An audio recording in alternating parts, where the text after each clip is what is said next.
So a few of you asked what my training plan was to run my first marathon. And I ran this marathon in the first year I actually ran. I actually basically sealed the deal. 1 year of running, I ran a marathon after I lost 75 pounds, mind you. So let's get into this marathon training plan that I used. The whole reason why and how I got started with this marathon training plan was back in July, and I wasn't even planning on running a marathon. I had no intentions to ever run a marathon. The goal was to actually run a half marathon. That was it. And all the other races, 5K, 10K. So one day I just, for some reason thought I could run a marathon. So I signed up for a marathon. I figured, why not? Fuck it. We're going to run a marathon. So that's what I did. And somehow I was already 4 weeks into a training block because I wanted to raise my VO2 max. My VO2 max started out at 42.1 in July. It is now currently here in January 2025, 55.6. So in that short amount of time with what I did, I increased my VO2 max and I was able to run a marathon.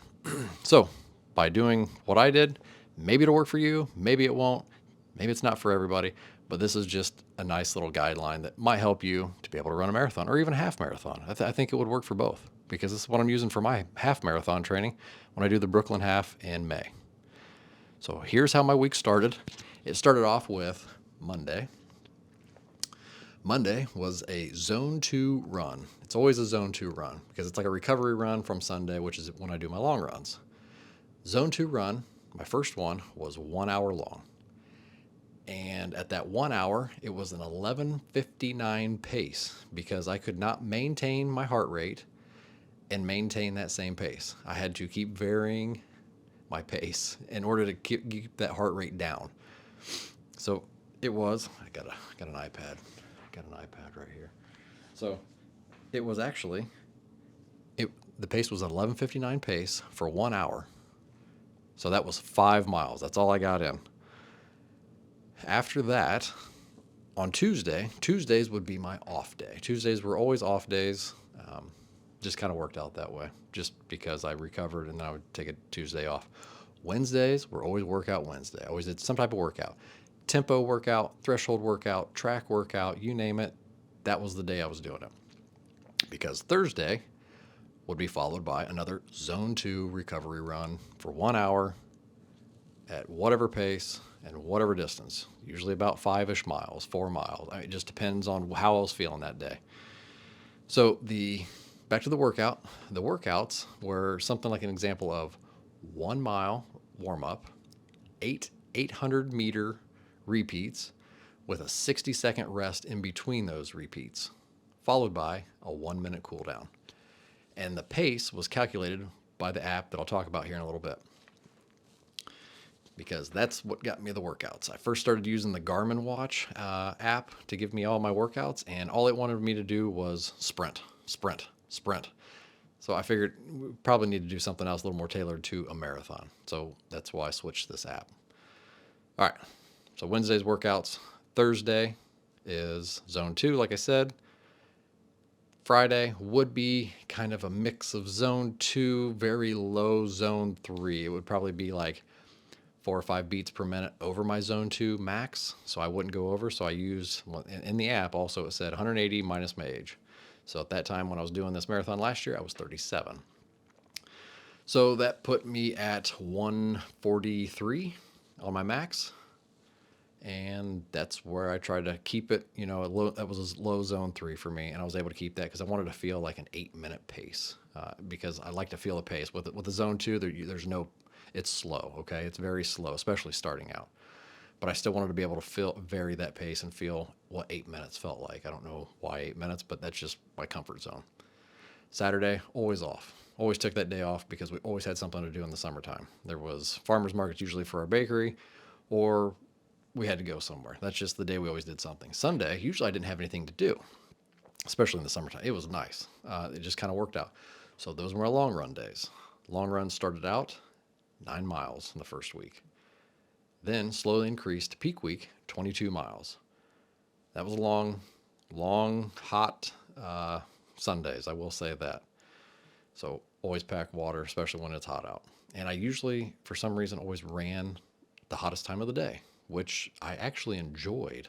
And that's just how it always worked out. I really liked it, but I had a hard time when we got to winter acclimating to the colder weather.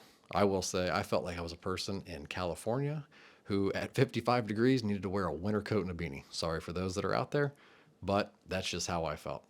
Normally 55, I'm still wearing, maybe shorts and a hoodie here in Indiana. So that's what my week looked like. The first week, 27.5 miles total.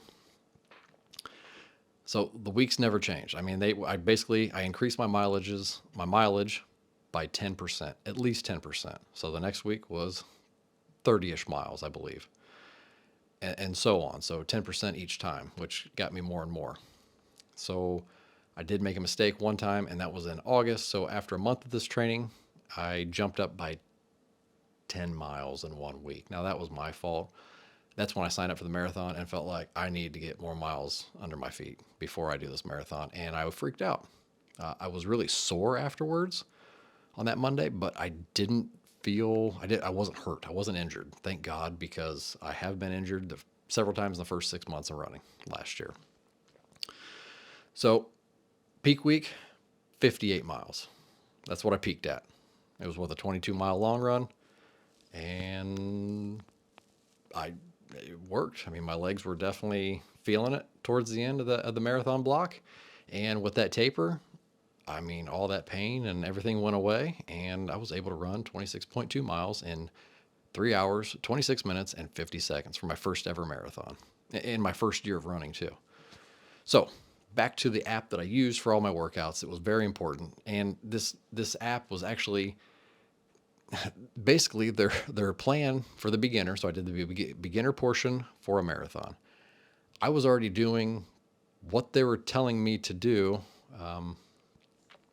Basically, their plan set up what I was thinking what I need to do. 5 days a week, speed workout, and a long run. And then the other days, I changed the mileage. They had me peaking at 6 miles on like all my zone 2 runs, which I went to, I think, 7. And the speed workouts this is where I got my speed workouts. I followed those to a T almost. So speed workouts, all this came from the BPN app. It's free, 100% free. They have 5K, 10K, half marathon, full marathon training, and they have beginner and they have the advanced. The only difference that I see between the two is the beginner for the marathon is 5 days a week with one workout and a long run, where the advanced is 6 days of running with sometimes 2 workouts in that week. Obviously, you're going to have more miles too with the advanced. So I modified the beginner and made it work for me and just listened to my body. And if I hurt, then I would take that next day off, which usually I always had 2 days a week to kind of recover. But towards the end of the plan, I added another day with probably 6 weeks out because I wanted to get more miles. So that's how I was able to get 58 miles on that peak week. That's what I did. That's how I did it. So that plan helped, and fueling helped me get through the entire race and all my training, because I know that there was days on the long runs that I didn't fuel properly. And on that Monday, I will never forget, I woke up the next day and felt tired and exhausted and knew that I underfueled, and it took me a while to get enough carbohydrates back into my system to actually feel normal. It was the oddest thing. So ever since then, I found G1M Sport by BPN, which helped. Not sponsored by them, just saying this is the stuff that I used. And I always use gels on all my runs. I did find a Morton gel because it had 40 grams of carbs, where everybody else usually has 25 grams, I just took one of those. They're kind of disgusting. They're very chunky. It's not my favorite thing, but they get you plenty of carbs. That's all. That's the only reason why I use those. I use them during the marathon too. I used 2 of those. So practice with those on all my long runs every 30 minutes. It really worked. So that's pretty much it. I'm trying to think, Monday through Sunday and then repeat. So if you guys have any questions, please let me know in the comments down below. I'm happy to answer. If there's anything else you want to see or want to know about how I did this marathon, or if you're just curious about something else, let me know. I'm happy to answer. I'm here. So thanks guys for watching, and see you guys in the next one.